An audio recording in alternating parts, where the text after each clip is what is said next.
you just cannot imagine her ever having a fling of that sort and not talking about it first to her husband, frankly.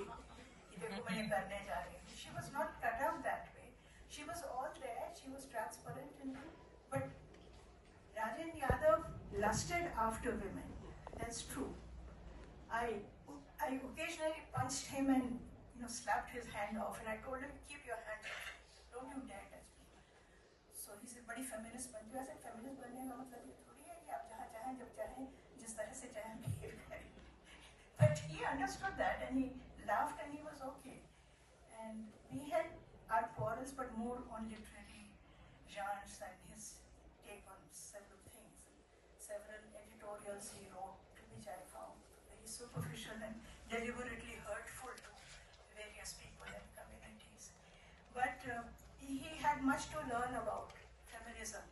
And I think towards the end, he was becoming aware of having misjudged the sterling qualities of his wife and having over-expected feminism to provide him fodder for his libido all through the years.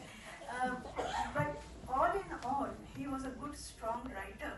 But both Manuji and he had a limited repertoire.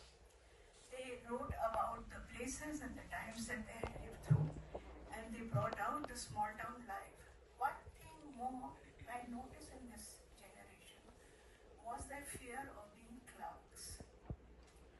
Somehow the other, whether it's Mohan Rakesh, whether it is Manohar Shyam Joshi, whether it is Rajendra Yadav, all these writers of that generation had a moral horror of, even Raghuveer Sahai, Shrikant Verma had that, moral horror of ending up as a clerk or in a clerical or semi-clerical job. Even Bachchanji in his autobiography writes that when Nehruji proposed that he come here as a Hindi officer for the foreign service officials, he did not realize that it was a kind of a glorified clerk's job, and he was not too happy after having come here and seen what a tiny little cubbyhole of an office he was given and how little he was consulted, how little need they had of Hindi interpreters or consulting up on Hindi literature. So it was a very complex generation which was struggling with languages, which was struggling with personal lives, struggling also with familial lives. A lot of them had I think Rajenji came from a family of 9 brothers and sisters. Manuji came from a more prosperous background. She had many more sisters. Both of them had overpoweringly harsh fathers.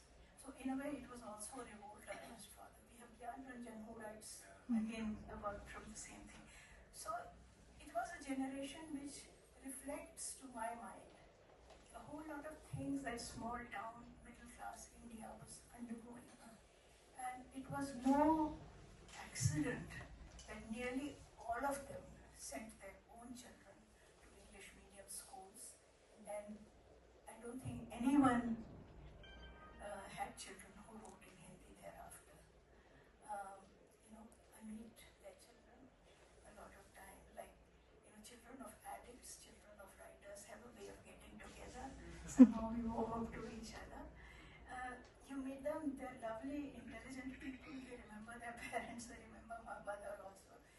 But at the same time, they can't write a word in any Indian language, no matter where they come from. That I think is a loss to the, I don't know, I just don't refuse to judge my writing. I just do it and then leave it for time to judge. But I think this is an important part of understanding this book, that these are people who have gone through very, very tough times, personally, politically, socially, and editorially also. And they are doing the best they can.